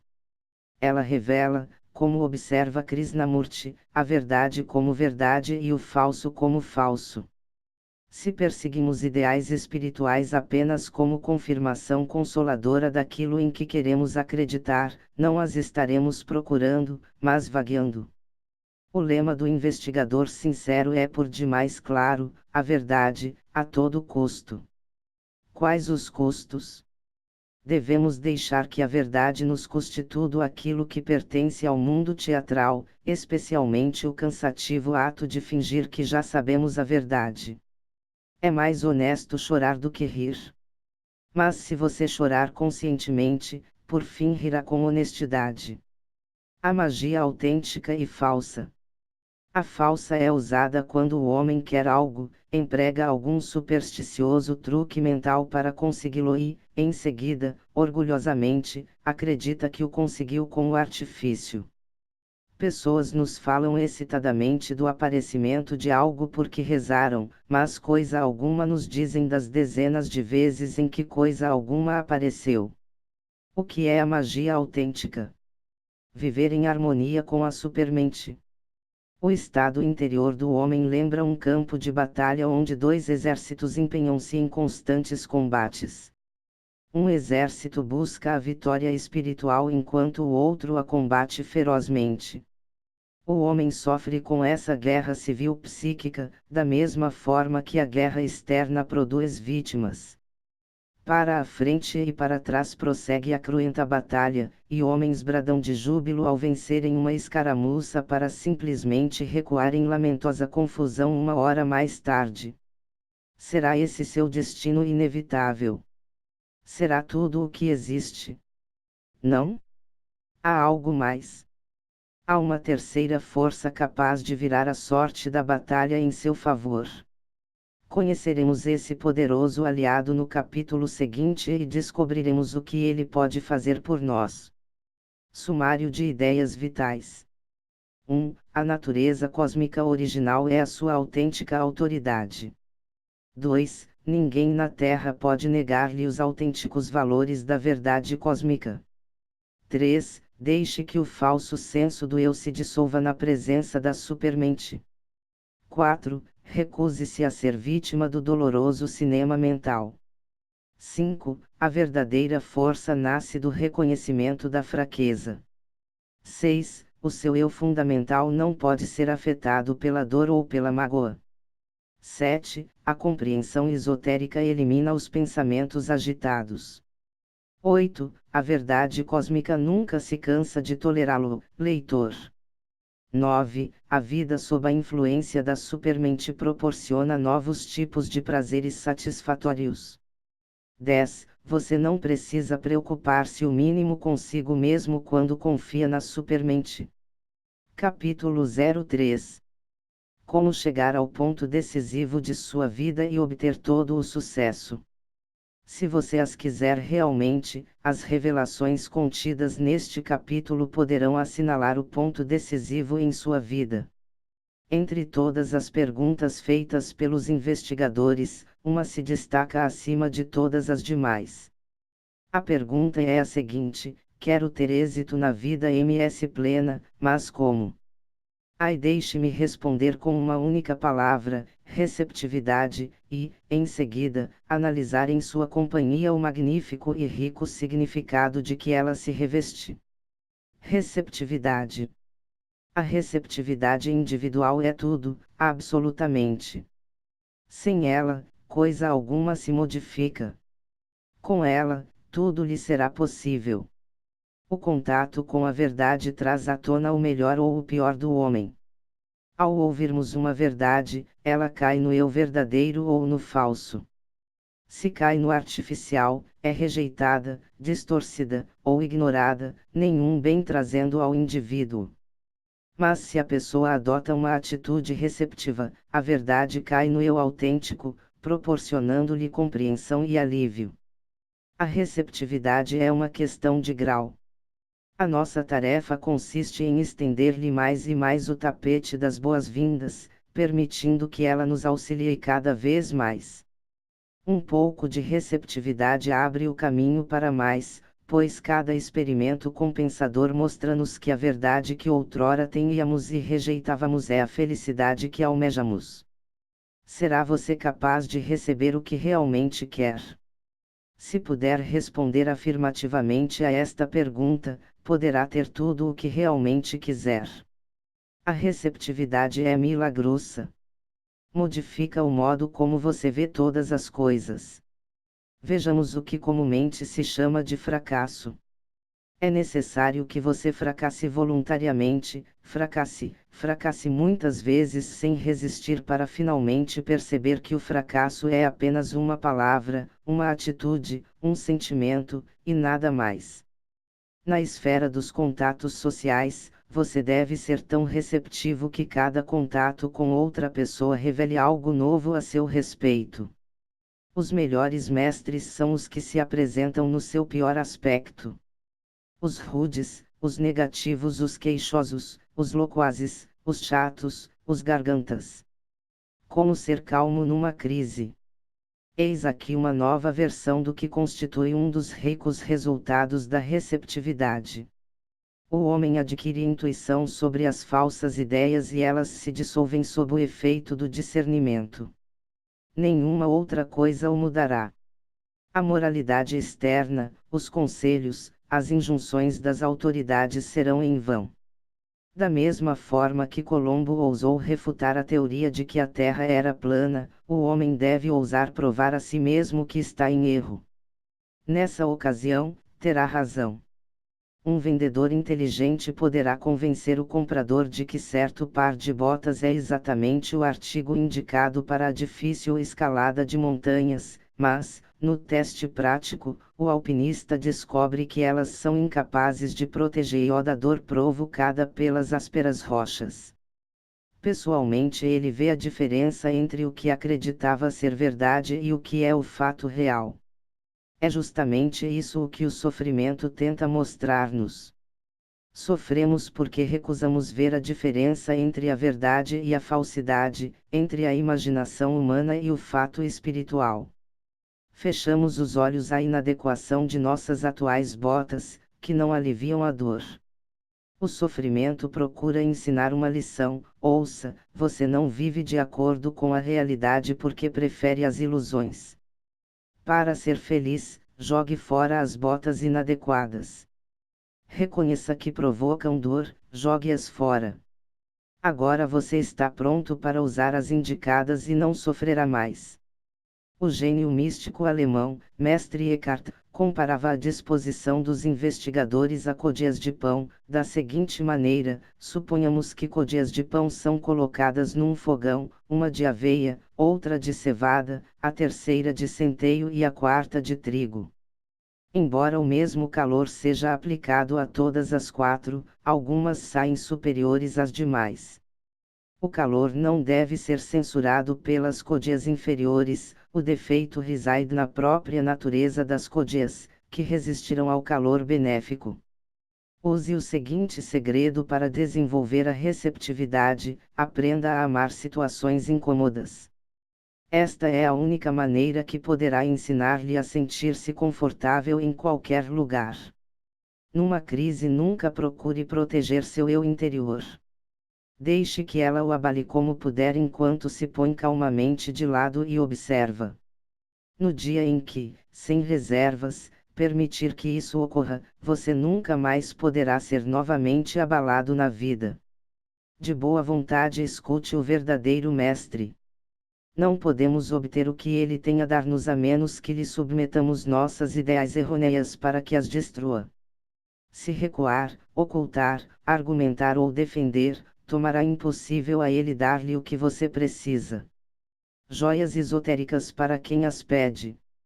Mostramo-nos sábios quando escutamos os verdadeiros mestres, pois, como observou o poeta persa Sadi, é preciso saber que os tolos mostram-se 100 vezes menos dispostos a encontrar os sábios do que os sábios relutam em aceitar a companhia dos tolos. Imagine-se em companhia de um amigo temperamental num automóvel, na estrada, em direção a determinado local, talvez um restaurante.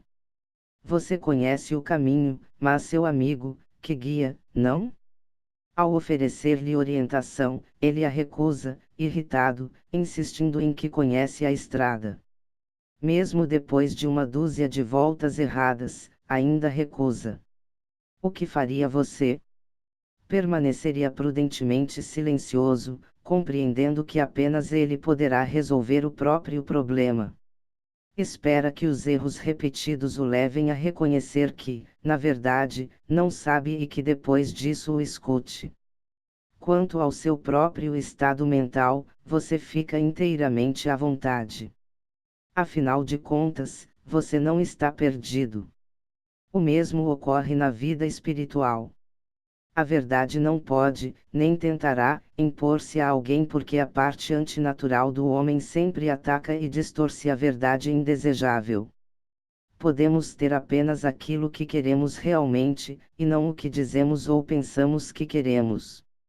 Este é o motivo por que o verdadeiro mestre jamais distribui joias esotéricas a menos que sejam solicitadas. Vejamos agora algumas profundas perguntas que me fizeram e as respostas que dei. Numerosas pessoas estudam religião e filosofia, mas isto não parece tomar-as mais felizes. Porque tais estudos não dão resultado. Aí é que está toda a tragédia. Encontro-a diariamente. Pessoas fazem, desesperadamente, perguntas sobre a vida sem a menor consciência de sua incapacidade de receber as respostas.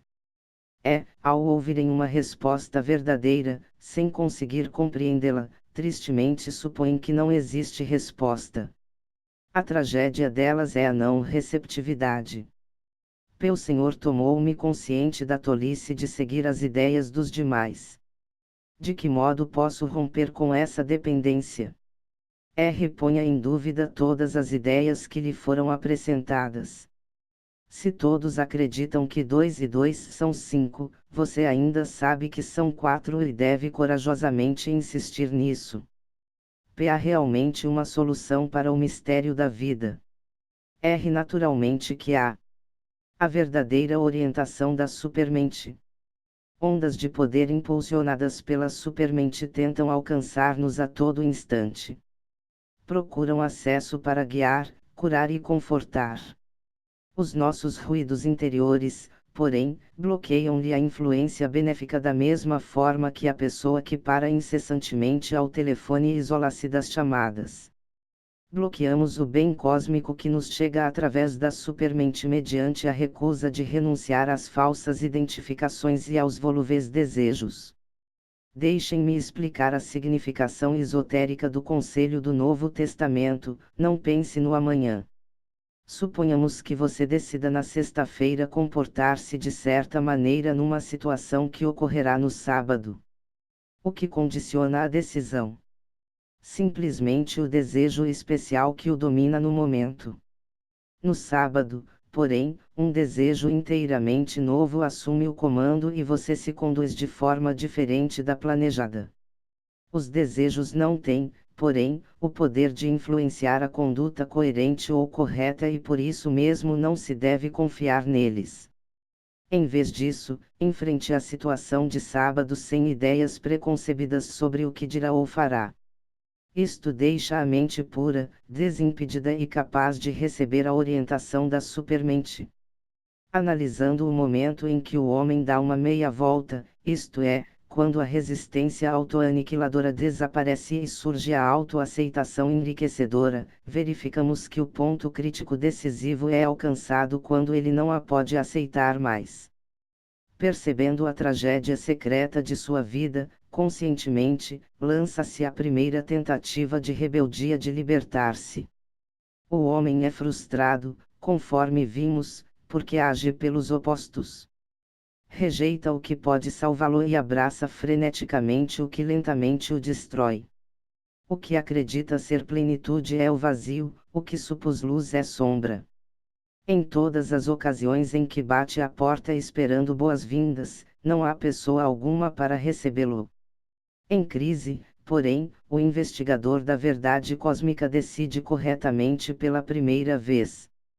Decide verificar se há ou não algo além do seu oculto horror. Isto conduz ao rompimento seguinte. Vagamente, sente que há algo inteiramente diferente de suas ideias anteriores. Não tem a menor ideia do que é ou aonde o conduz, mas não importa, está a caminho. O caminho revela-se surpreendentemente instrutivo à medida que ele prossegue. Nota que o heroísmo no mundo interno é inteiramente diferente do que é assim chamado no mundo externo. A interno não recebe aplausos, medalhas, notícias nos jornais. Ninguém o conhece, exceto ele mesmo, o que é tudo de que necessita. Dispõe agora de uma nova definição do heroísmo, a despeito de todos os obstáculos, voltar a si mesmo na plenitude cósmica de viver. O investigador avançado compreende a diferença entre a grandeza falsa e a verdadeira. Se alguns homens que o mundo considera hoje grandes fossem colocados em uma ilha remota, sem a fama, a fortuna e as multidões, eles entrariam em pânico. Todos os homens realmente grandes alcançam as alturas sublimes isolando-se do mundo, emergindo apenas quando iluminados pela própria receptividade.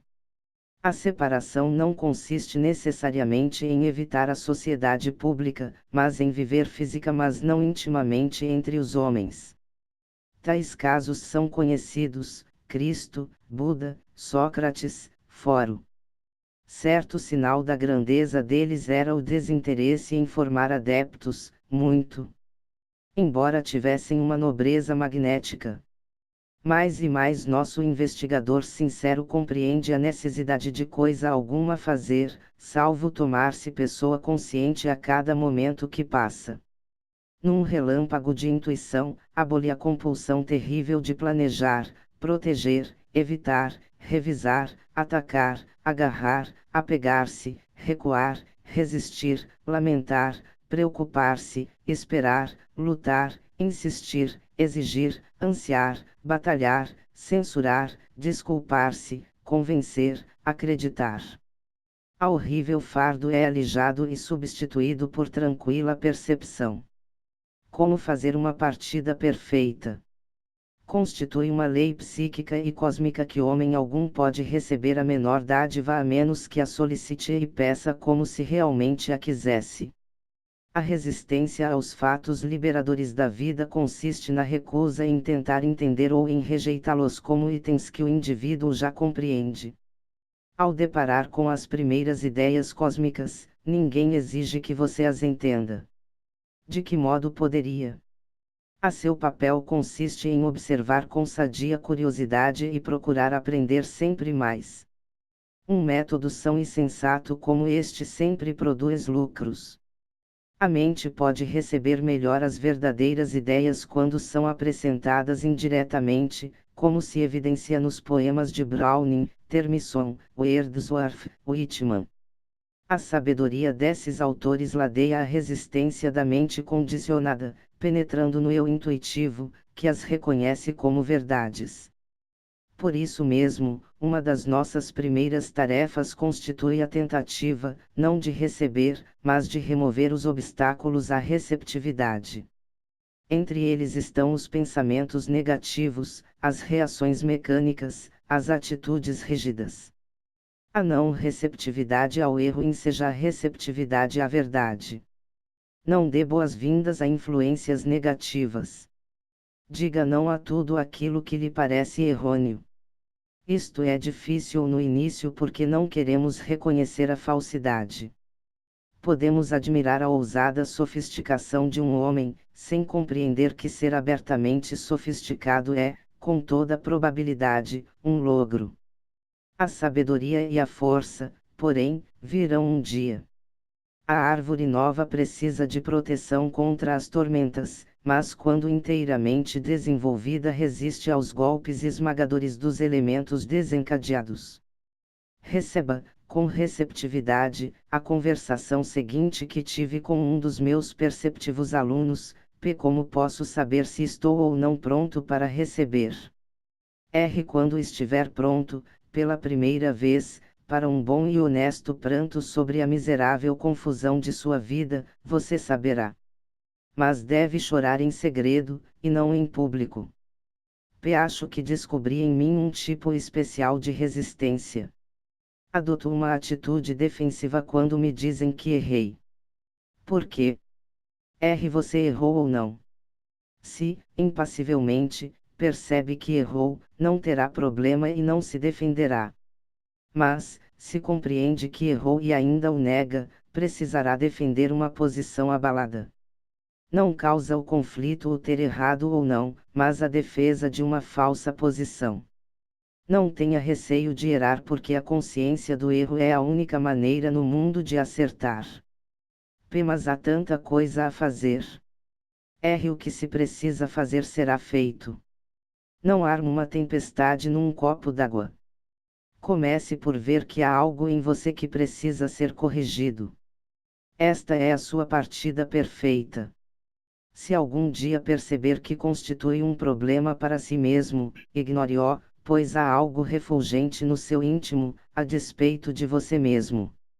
Ouça o que disse Emerson: para todas as inteligências há uma porta jamais fechada, através da qual passa o Criador. O intelecto, o investigador da verdade absoluta, ou o coração, o amante do bem absoluto, intervém, e a um único sussurro desses altos poderes somos despertados das lutas inúteis com este pesadelo. Quando você escolhe a verdade escolhe-o também. Deixe-se surpreender pela verdade cósmica. O que impede o homem de receber aquilo que poderia tudo renovar? Fundamentalmente, o falso senso de identidade. Porque vive na base de quadros imaginários de ser bom e sábio, ele rejeita irritado todos aqueles que o perturbam. Sócrates, a propósito, lembrou que seus ouvintes estavam sempre dispostos a atacá-lo todas as vezes em que ele os privava de uma loucura predileta. O indivíduo fracassa na busca cósmica porque se toma incapaz de receber a própria verdade que busca. Insiste em que a verdade deve conformar-se às ideias condicionadas que abriga em vez de permitir que ela seja realmente o que é. Lembra a abelha que recusa o mel porque a flor é vermelha, e não azul. Porque no íntimo vivemos cíndidos, queremos a verdade e, ao mesmo tempo, a rejeitamos. Um religioso, Samadu Colerui, ouviu falar certo dia das puldarussas ideias do filósofo holandês Baruch Spinoza. Uma vez que as ideias de Spinoza contrariavam as suas, Colerui temia e antipatizava com o homem e seus escritos. Apesar de tudo, sentiu-se tão fascinado por elas que escreveu a biografia de Spinoza. O confuso religioso não conseguiu jamais compreender como um homem tão anticonvencional como Spinoza podia levar uma vida pessoal tão nobre. O homem isola-se da vida real em virtude de um aspecto peculiar de sua mente chamado de Kundalini. Esta palavra deriva do antigo sânscrito e significa pensar com imaginação fantástica, isto é, iludir-se. Kundalini, porém, é uma energia ilusória, não é energia absolutamente. Evapora-se sem causar dano quando o aparente escravo desperta e reivindica seu reino. Ao sentir-se tentado a rejeitar novas ideias que podem reformá-lo, pergunte a si mesmo: o que dizer a respeito de minhas atuais ideias? Estão elas funcionando? Isto serve como tratamento de choque, permitindo-lhe abrir a porta à renovação. Suponhamos que você receba um convite para viver numa distante ilha paradisíaca, chamada Ilha da Surpresa. Fascinado pela ideia, faz os preparativos. Desde que não sabe como ela é, pensa em todas as coisas que julga necessárias para o seu conforto e segurança. Reúne muitas roupas, mobiliário, o automóvel, e assim por diante. Depois de longos e árduos preparativos, faz-se ao mar. Ao chegar, a Ilha da Surpresa constitui, realmente, uma surpresa. Não há estradas, apenas belas trilhas orladas de palmeiras e, portanto, nenhuma necessidade de automóvel. O ar é tão balsâmico e refrescante que lhe basta o mínimo de roupas. Descobre que é inútil tudo aquilo que acumulou. A realidade da ilha difere inteiramente de tudo o que imaginou. Lançando um olhar ao convite, nota uma linha que não leu: venha como está. Este é o nosso problema. Nós não vamos como estamos, mas como pensamos que devemos estar. Sobrecarregamo-nos de ideias inúteis que, displicentemente, consideramos como fatos. Em vez de deixar que a realidade chegue como uma nova surpresa, insistimos em que ela se conforme aos nossos conceitos habituais e, desta maneira, estragamos tudo. Nem você, leitor, nem eu, queremos coisa alguma com isto. Queremos receptividade. Queremos vir como estamos, sem teoria, posição, poder, vaidade, imaginação, sem coisa alguma, absolutamente. Isto transforma as coisas numa deliciosa surpresa. Eis aqui uma joia para sua aceitação e ação imediata, vistas através dos olhos da compreensão cósmica, as experiências infelizes do passado como que não aconteceram. O convite para uma vida inspirada. A profunda sabedoria do antigo filósofo Epicteto foi preservada para nós devido à mente receptiva de um dos seus discípulos, um soldado chamado Arrian. Embora comandante militar e um dos líderes no Império Romano, o coração de Arrian ansiava pela educação cósmica. Sentiu haver uma magnífica mensagem nos ensinamentos do mestre, Epicteto, um antigo escravo, e fielmente anotou-os. Epicteto falava do amor, da vida, e dizia: considere o que você é. Para começar, um homem. Há um aspecto especial na mente que precisamos compreender. A mente condicionada não pode, em hipótese alguma, dar valor a conhecimentos esotéricos. Esses conhecimentos simplesmente não existem para a pessoa que vive na base do falso eu. A criança sente-se mais atraída pelo vidro brilhante do que pelo diamante bruto porque não sabe o valor do segundo. O mesmo ocorre com o homem ainda não desperto. Zomba dos fatos cósmicos ou ignora-os. Não sabe que não sabe. A receptividade não consiste apenas em ler a respeito de ideias esotéricas. Não significa comparecer a palestras, fazer cursos, ensinar. Numerosas pessoas assim agem durante anos e, apesar de tudo, não mudam coisa alguma em si mesmas.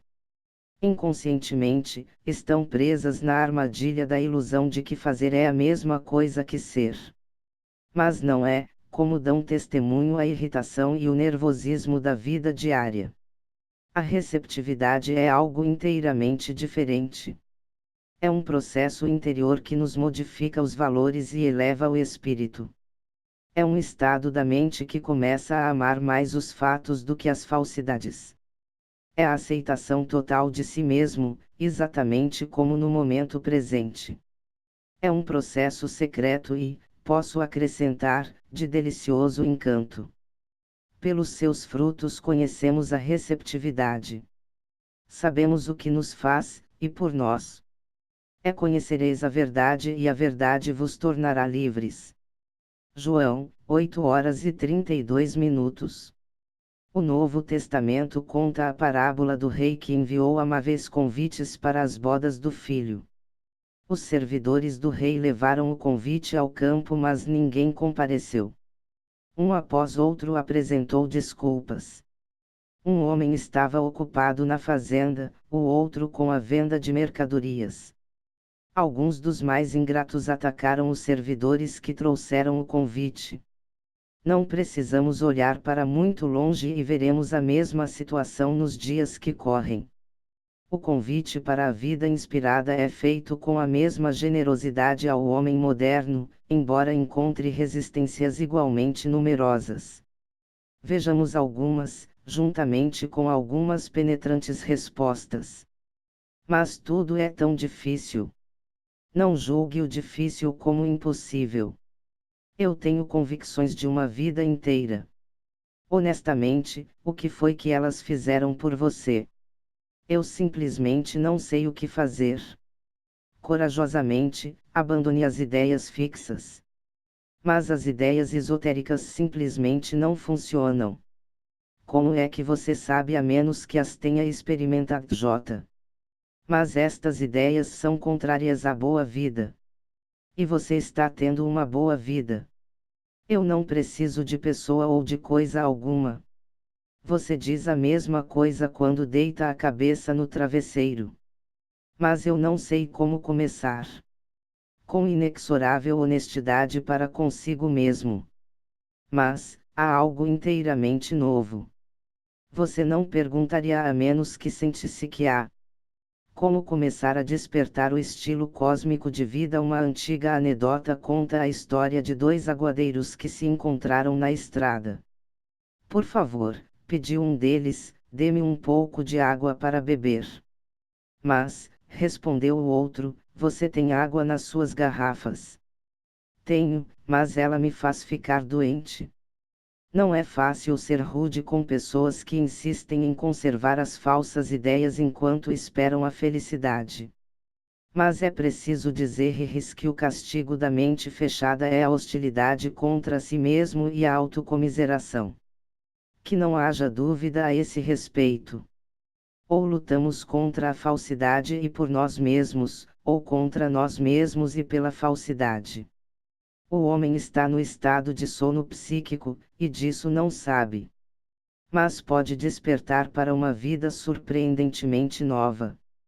O problema e a solução não podem ser expostos de forma mais simples do que essa. Ganhe coragem lembrando-se de que a identificação do negativismo interno constitui um ato positivo, e não negativo. A consciência da fraqueza e da confusão toma-nos fortes porque a percepção consciente é a luz brilhante que dissipa a escuridão do negativismo. A auto-observação honesta desalava as dores e pressões que outrora realizavam o seu horrendo trabalho na escuridão da inconsciência.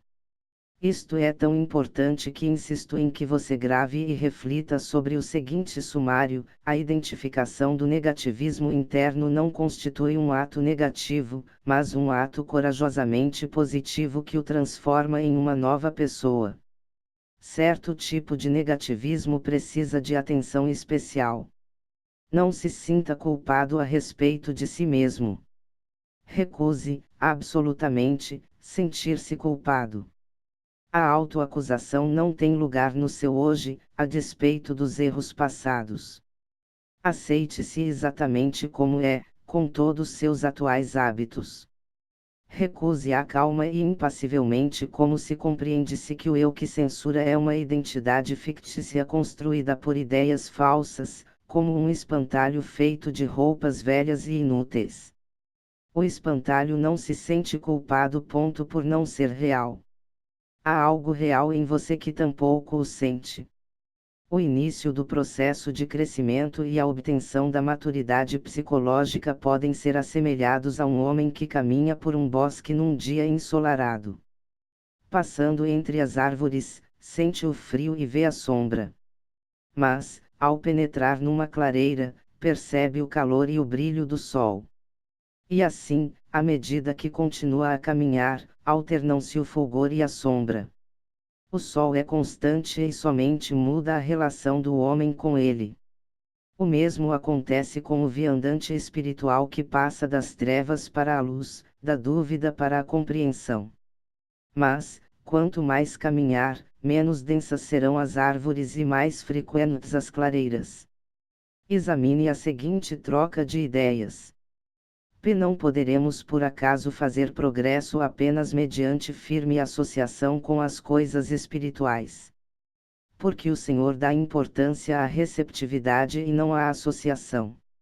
É inútil a associação sem a receptividade. Uma garrafa de água impura pode flutuar durante anos num lago sem tomar-se pura. Para ser purificada, a garrafa deve ser partida. Isto significa que devemos esvaziar-nos das ideias errôneas. Como poderemos fazer isso? Não pense à sua maneira habitual. Não fale como sempre. Não se sinta como sempre. Não viva de acordo com hábitos. Como ser sempre alegre. Todas as verdades cósmicas têm uma falsa contrapartida humana. A autêntica e a falsa felicidade, o autêntico e o pseudo-progresso, o pensar reto e o errôneo. Uma vez que a alegria é boa e necessária, é preciso estabelecer uma distinção entre a autêntica e a falsa. A alegria falsa baseia-se numa ilusão. Talvez você conheça pessoas cujas maneiras o façam sentir-se bem. Supõe que elas têm o poder de ajudá-lo, mas um relacionamento mais íntimo mostra-as fracas e hostis. Você percebe que a alegria que elas despertavam baseava-se em incompreensão. Mas a autêntica alegria surge naturalmente, sem esforço, ao vermos as coisas como elas são. Apoiada na rocha da realidade, ela permanece em seu lugar a despeito das areias movediças do mundo externo. Os verdadeiros mestres têm naturezas alegres. Quem não ficaria alegre no cume de uma montanha? Um desses mestres, Sri Aurobindo, nasceu na Índia em 1872. Após cursar a Universidade de Cambridge, na Inglaterra, voltou à Índia, onde participou ativamente da política. Finalmente, compreendeu que nem a educação universitária nem o poder político podem desenvolver a unicidade psíquica. Tomando o caminho místico, vislumbrou o tesouro cósmico. Atualmente, os escritos de Sri Aurobindo são universalmente apreciados pela profunda intuição que revelam dos mundos humano e cósmico. Combinava ele instrução prática com alegre encorajamento. Eis aqui algumas ideias alegres para seu uso diário: a volta e o retomo constantes à vida autêntica no mundo interno forçosamente resultarão em triunfo total. Você é recriado a cada instante. A vida torna-se fácil quando preferimos a nossa própria iluminação psíquica. Executamos verdadeira magia quando percebemos o que ela realmente é.